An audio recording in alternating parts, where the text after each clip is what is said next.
Hi there, Jeff here from the Wetsuit Centre, talking to you today about spending money on your wetsuit and how much should you spend. Obviously you get what you pay for with most things, and that's the same within the wetsuit world. So what we're going to do is just sort of ask a few questions relating to your individual circumstances, which should hopefully guide you in the direction of whether or not it's actually worth spending more or less money. Okay, so the first question we would always ask a customer is what temperature water you're going to be using it in. Most technical features within a wetsuit are there to make you warmer or keep you warmer for longer. Things like insulation and sealed seams, so GBS seams. You don't necessarily need those in warmer water, especially sort of tropical waters, that kind of thing. So it's more about the flexibility of the wetsuit. So you don't want to go sort of too cheap where the flexibility of the neoprene is compromised. But you don't have to spend things on thermal lining and maybe not even the welded seams. So within the UK in the sort of summer months, the water temperature gets up to about sort of 19 degrees Celsius.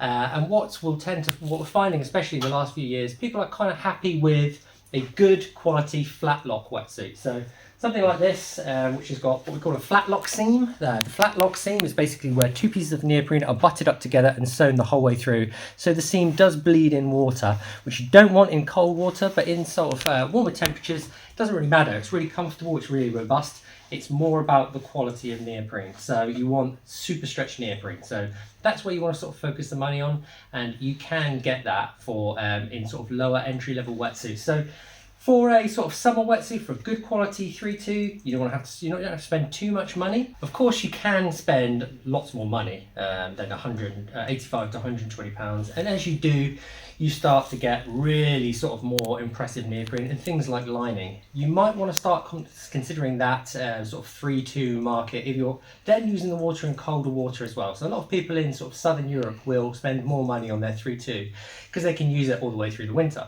But something within the UK where you're isolated to sort of the warmer times of the year, we don't really need to spend a huge amount of money, but if you do, you're just going to get more and more of that flexibility. But if you're sort of getting started and you want us to have a budget for a thinner summer wetsuit, then we would say, yeah, anywhere from £85 for an entry-level suit up to £150 will get you a good quality, super stretchy wetsuit that will be perfect for UK summertime. So another point to consider, how often are you going to be using the suit? If you are going to be using it a lot, it is better to invest in a bit of a better wetsuit. You do get what you pay for with wetsuits, and you'd expect a higher range suit to last a lot longer than, say, a mid-range suit. So take, for example, the O'Neill Psycho. So this has got a welded seam on the outside. So over time, this seam is going to take a lot longer to diminish, rather than that's which has got a glued and stitched seam. So it's going to be a lot more difficult for that seam to diminish over time. This has also got a tape seam on the inside. So there you go, you've got double protection there. So this suit theoretically will last a lot longer. Also the quality of the neoprene, this is harder to snag, and again, it is still really flexible. If you are looking to get a new suit and you're using the water quite a lot, it is better to go for that higher range. Okay, so the next question we would typically ask is, how much do you feel the cold? Okay, a lot of people really feel the cold, even through the summer or warmer months. And so that goes back to the point we said before, which is spending more money will obviously give you more technical features within the wetsuit designed to keep you warm and in the water for longer. Okay, so how much do you feel the cold? A lot of people who are quite slender or who have poorer circulation will really feel the cold even when the water is a little bit warmer. And so it is then worth investing a little bit more in some features which will make the experience more pleasant for you, and obviously keep you warmer and keep your extremities warmer as well. So things that sort of typically get added into a wetsuit to really increase the warmth, aside from obviously the thickness itself, will be things like thermal lining on the suit. So higher end wetsuits have all different kinds of weird and wonderful thermal linings, all essentially designed to do the similar thing, which is trap warm air as it leaves your body and then use that to actually insulate you. Okay, the more money you spend, typically the more technical that thermal lining gets, right up to something like the Rip Curl Flash Bomb. And as you go through the range, the better and better that gets. So if you really feel the cold, then it is worth spending money on a suit with a bit more thermal lining. And if you really, really feel the cold, then you can have that the whole way through the suit. And there'll be other features as well, things like the tape seams, like the sealed seams will keep water out of the suit for longer.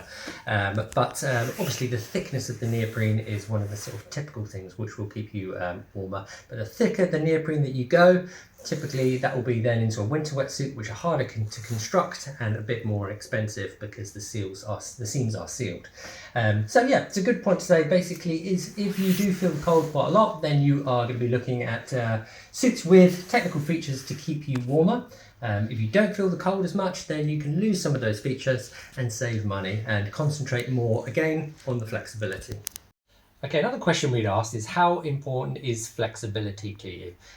If flexibility is key, so if you are swimming at quite a high level or surfing at quite a high level or doing anything at quite a high level, then it's going to be really important to have a very flexible wetsuit, and that comes from much higher quality neoprene, more technically made neoprene.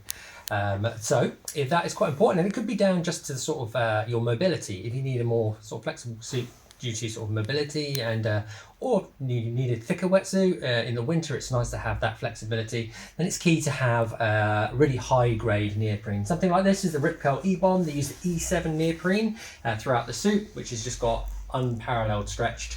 Or with O'Neill you get the Techno Butter neoprene, the TVX3.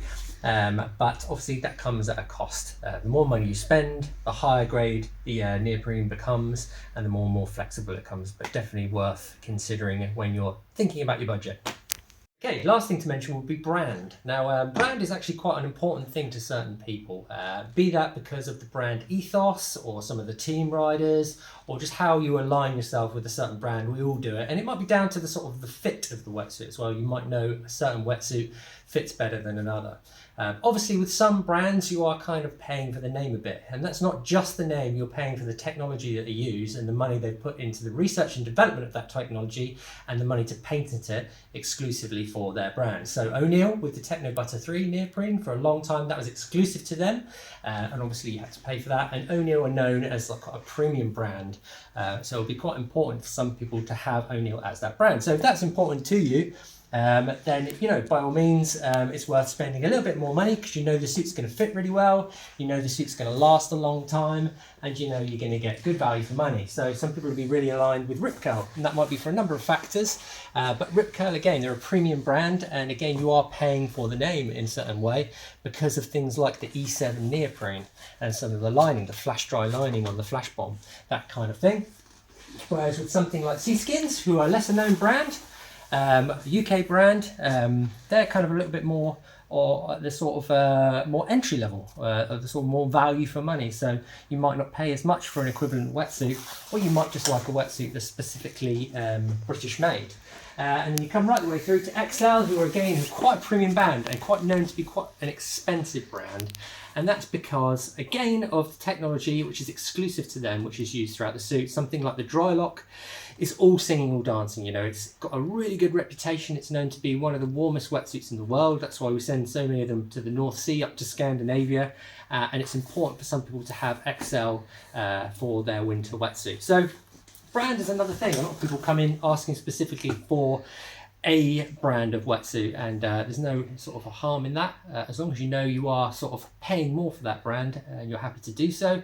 There are other options, but that's pretty much a sort of summary of why you should pay more or less for your wetsuit when you're out looking on the market.